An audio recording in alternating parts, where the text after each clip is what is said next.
was so kindly introduced, my name is Kelly Raach, and I am the Regional Director for the Alzheimer Association. And I'd like to tell you a little bit about myself before I actually get into the gist of what we're going to talk about today. I got the call at 6:30 that evening, Kelly, your grandmother fell and broke her hip. Okay, well, I work in healthcare. What can I do to help you out? Let me call the doctor. What's going on? He goes, wait, before you get too much further into it, I have to let you know that she's also been diagnosed with Alzheimer's disease. And my heart sunk down in my stomach because I have been working with people with dementia now for about a year.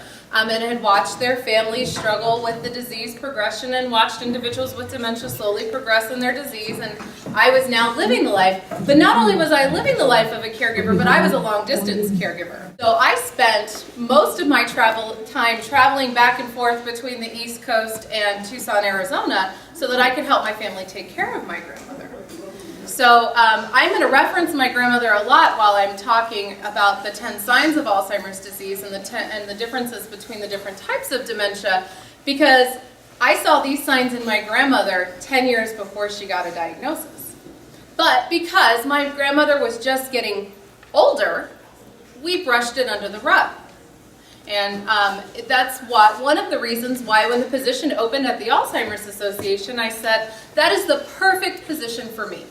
Because I want to let the world know that this is a disease that eventually is fatal.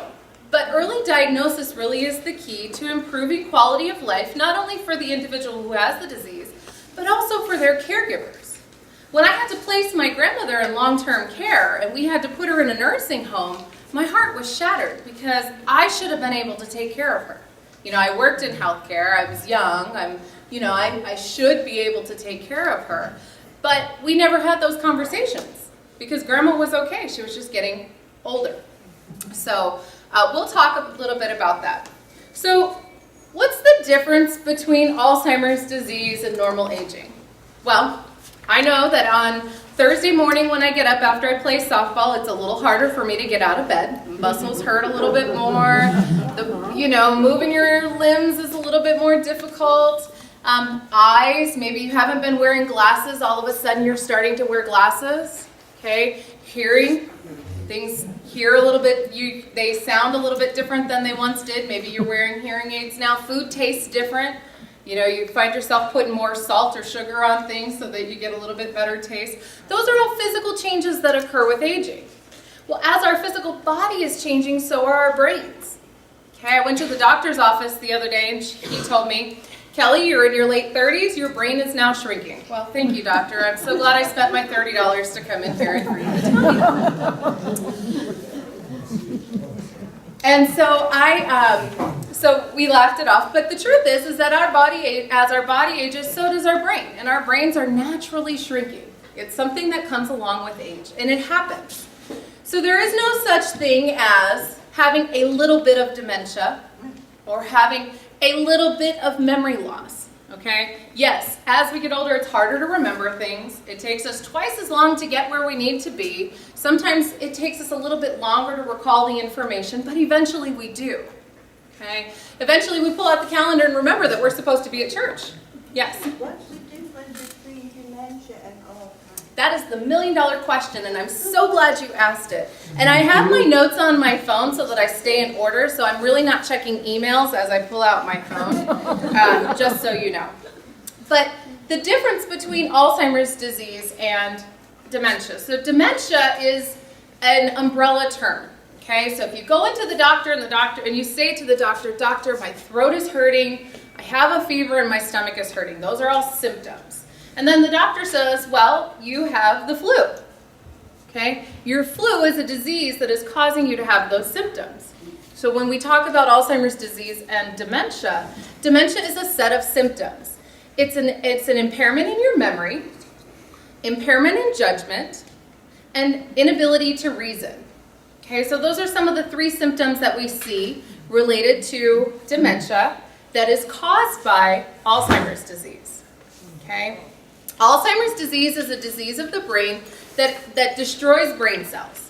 And it starts in this part of the brain right here behind your ear, which is called the hippocampus. Okay, the hippocampus of your brain is the area most responsible for thought and memory. So if your brain cells are dying in the area of your brain that's primarily responsible for thought and memory, you're not going to be able to. Those functions are going to be deteriorated. Okay? There are over 70 different forms of dementia that we know of, some of which are reversible. And that's one of the other reasons why it's so important to go get a diagnosis. Okay? How many of you guys have ever gotten put on a new medication and the world seemed a little bit more fuzzy? You know, it didn't feel real good. You know, maybe you were off a little bit, slept in a little bit later than you usually do. Sometimes our medications have adverse reactions in our body. Or sometimes they have adverse reactions with other medications that we're on. So you all of a sudden get this new medication and you're having a hard time remembering things and you say, oh my gosh, I'm doomed. I have Alzheimer's disease. Okay? When in reality, it was a medication interaction. You could have gone to the doctor and he would have said, oh, well, these two are not meshing well together, so I'm going to reduce this one or that one and resolve it. So some of the types of dementia are reversible. Delirium. Anybody ever gone to have surgery and had anesthesia? And when you come out of anesthesia, you're wondering, you know, what's going on? This isn't the person that I once knew. Thyroid issues. Okay, your thyroid's off balance. All of a sudden, you can show symptoms of what looks like Alzheimer's disease or other related dementias. Okay, the top 3 forms of dementia are Alzheimer's disease, which accounts for about 70% of all cases of Alzheimer's. Okay, then you have the vascular dementia, which is primarily related to strokes or cardiovascular disease. So if you have a history of hypertension or hypotension, heart disease, diabetes, those are most closely related to a vascular dementia. Okay. And then you have the frontal temporal dementia, which is a dementia that starts in the frontal lobes of the brain, which are primarily responsible for language and behavior. Okay. I tell a story. I used to care for a gentleman who worked at NBC Studios. He was an anchor at NBC Studios for many years. And he'd worked there probably about 25 years, and he went into a board meeting one day and he got up to do a presentation. And when he got up to do the presentation, he said some words that were very inappropriate for a board meeting. I won't repeat them here. And the board members were kind of taken aback and, you know, didn't quite understand why he had said those things, because he always kept himself very well. And they reported to his wife, and his wife said, well, it's because, or took him to the doctor, and he had frontal temporal dementia. So his memory stayed intact, but his behavior changed, and he started doing very erratic types of behaviors, like hiding his wallet in the bottom drawer of the refrigerator. And we're going to talk more about some of these signs and symptoms. But, you know, his behavior became very off, and he said things that were very inappropriate. He would walk up to women and say, wow, that shirt doesn't fit you very well. And, you know, of course, you know, we usually don't talk like that. You know, it's very inappropriate. So with him, his changes started to occur more in his behavior and his language than they did with memory. Know the 10 signs is what it has. These sheets are what we call the 10 warning signs, and I'm going to go through them kind of quickly, so please stop me at any time if you have any questions. So we were talking about normal aging and normal memory loss, okay? Forgetting things every once in a while, forgetting to pay a bill. You get that nice little pink slip in the mail. I've done it myself, okay? You know, life gets hectic and busy. I've got a lot going on, and I forget things every once in a while. But when the pink slip comes in the mail, I remember that I missed my electric payment and I need to pay the bills, okay? So when we talk about memory changes, we're talking about memory changes that are severe enough that they start interfering with daily life. Missing multiple doctor's appointments, okay? Not knowing when to take your medications. Not remembering to eat a meal, okay? Not remembering to do self-care, okay? Brushing your hair, brushing your teeth. Great example, I went to do a home visit not too long ago with a lady who had recently been diagnosed with Alzheimer's disease. And if you sat and had a conversation with her, you would never guess. You would never be able to know until I walked into her front room. And when I walked into her house, we went right into the kitchen, and all over her kitchen, she had Post-its everywhere. Probably 20 different little pads of Post-its with notes on them. because what she was doing was making notes to remind herself of everything that she needed to do. And the notes said things like, turn on the water faucet. The right is cold, the left is hot. Okay? And because she needed those steps to be broken down, very specific for her. Sometimes it worked and sometimes it didn't. Okay? The second warning sign is challenges in planning and solving problems. So I know that when I go to, I have a teenage son, so when I go, and a 5-year-old, and I don't know which one eats more, but when I go to the grocery store, I really go shopping, and I buy a lot of groceries. So I set up my plan, I decide what meals I'm going to make, I make a list of the things that I'm going to buy, I clip my coupons, I organize them by row. I'm really type A, but that's a little extreme. But I organize them, I go to the grocery store, I I use my coupons, I pay for my groceries, and I take them home. When we talk about grocery shopping, we typically don't talk about it being multiple steps like that. We just say, I'm going to go grocery shopping, and we accomplish it pretty well, for the most part. We may forget 1 or 2 things, despite the list and the coupons, but that's normal, okay? Someone who's experiencing changes in their cognition have really hard time in planning steps like that. Things that involve multiple steps, or what we call complex thinking or multi-level thinking, okay? I was working with another family, and the daughter called me and said, Kelly, I'm worried about my mom because I sent her to the grocery store with a list of 5 things for dinner, and she came back with 5 jars of mayonnaise, okay? She had her list in her pocket, she had her card and her money, but when she got to the store, she couldn't remember what she was supposed to buy, and she couldn't remember that the list was in her pocket. She knew she needed 5 things, so she got 5 jars of mayonnaise instead. Okay, so that's a significant change. Okay, that's forgetting 1 or 2 things on your list. That's normal. Okay, but forgetting why you're at the store, that is not normal.